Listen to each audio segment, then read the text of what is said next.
এখনকার দিনে বা এই সময়ে করোনার নতুন একটা স্ট্রেন আসছে যেটাকে ডেল্টা প্লাস বলছে।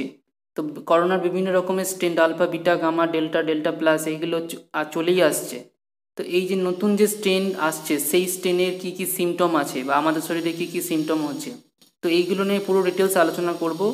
এছাড়া যে এই নতুন সিমটম মানে নতুন যে আমাদের স্ট্রেনটা আছে সেইগুলো আমাদের বাচ্চাদের কি কি শরীরে এফেক্ট করতে পারে, কতটা প্রভাব বিস্তার করতে পারে, তো পুরো ভিডিওতে আলোচনা করব। ভিডিওটা শেষ পর্যন্ত অবশ্যই দেখবেন।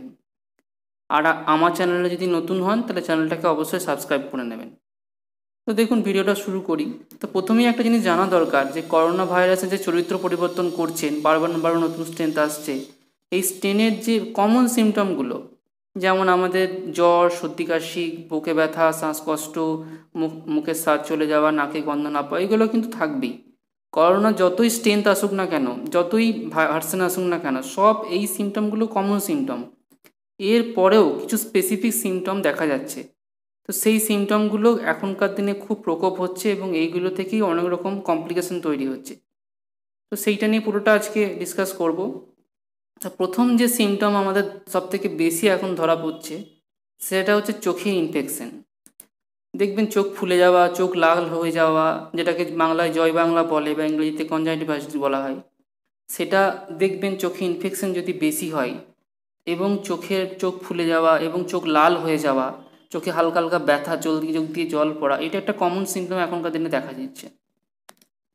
এছাড়া যে সিমটমটা আরও বেশি দেখা যাচ্ছে সেটা হচ্ছে পেট খারাপ বা এটা ডায়রিয়া। এটা কিন্তু আগে দেখা যেত না।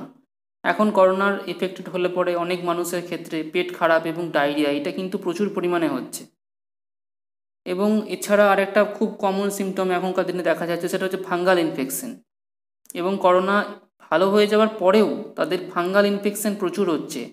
হাতের আঙুলের ফাঁকে দানা বেরিয়ে যাওয়া, আঙুল লাল হয়ে যাওয়া, গোটা গায়ে র্যাশ বেরিয়ে যাওয়া এবং চুলকানি, যেটা এখন সবথেকে বড় সমস্যা, এবং চামড়া আস্তে আস্তে উঠে যাওয়া।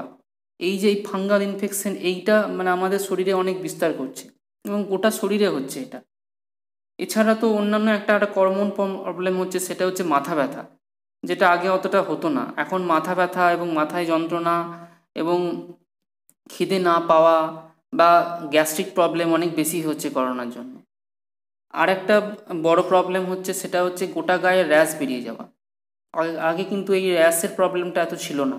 এখন র্যাশ পুরো গোটা শরীরে, এই মানে গোটা শরীরে আমাদের গোটা গায়ে র্যাশ বেরোচ্ছে। এটা একটা সবথেকে বড় প্রবলেম। নতুন ভেরিয়েন্টের মধ্যে বা থার্ড ওয়েভ বা যেটা আসছে বা ডেল্টা প্লাসের সিমটমগুলো এইগুলোই ম্যাক্সিমামের মধ্যে পড়ছে। এছাড়া কিছু কমন সিমটম তো রয়েইছে, যেগুলো করোনা সমস্ত স্ট্রেনেই রয়েছে। জ্বর, সর্দি কাশি, বুকে ব্যথা, শ্বাসকষ্ট, এগুলো তো রয়েইছে। হ্যাঁ, আর একটা জিনিস বলার আছে সেটা হচ্ছে বাচ্চারা এই ভাইরাস থেকে কতটা এফেক্ট করতে পারে।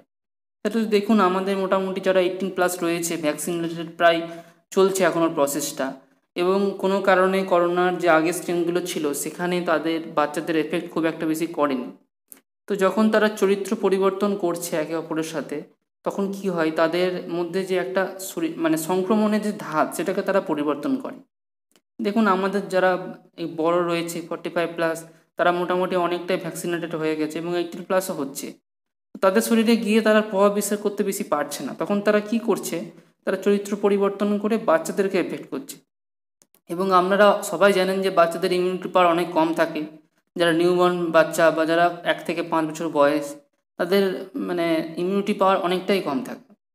এবং বাচ্চারা সাধারণত একটু দুরন্ত হয়, মাস্ক পরে না বা অন্যান্য আরও যেগুলো বড়রা যারা এগুলো মানে সেগুলো ওরা মানতে পারে না, হয়তো কোনো কিছু হাত মুখ ঢুকিয়ে মানে কোনো কিছু খাবার বা কোনো কিছু মুখে দিয়ে দেয়।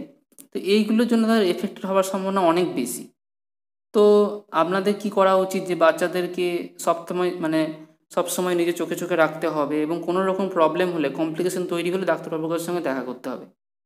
তো আপনাদের যদি এই সিমটমগুলো কোনো কোনো সময় হয় বা কোনো প্রবলেম হয়, আপনারা ডাক্তারবাবুর সঙ্গে আলোচনা করুন মানে নিকটবর্তী স্বাস্থ্য কেন্দ্রে গিয়ে, এবং সেখানে ট্রিটমেন্ট করেন, আপনাদের কোনো সমস্যা নেই। এবং অবশ্যই ভ্যাকসিনেটেড হন, কোনো রকম ভয় পাওয়ার কোনো ব্যাপার নেই। ভ্যাকসিন নিন এবং সুস্থ থাকুন এবং ডাক্তারের পরামর্শ অনুযায়ী ট্রিটমেন্ট করান, কোনো রকম কোনো সমস্যা হবে না। তো আজকে ছিল আমার ভিডিও। নতুন মানে ভিডিও দেখার জন্য চ্যানেলটাকে সাবস্ক্রাইব করে নেবেন এবং এই ভিডিওটা ভালো লাগলে পরে লাইক এবং শেয়ার এবং কমেন্ট করবেন। তো আবার পরবর্তী ভিডিওতে দেখা হবে। ধন্যবাদ।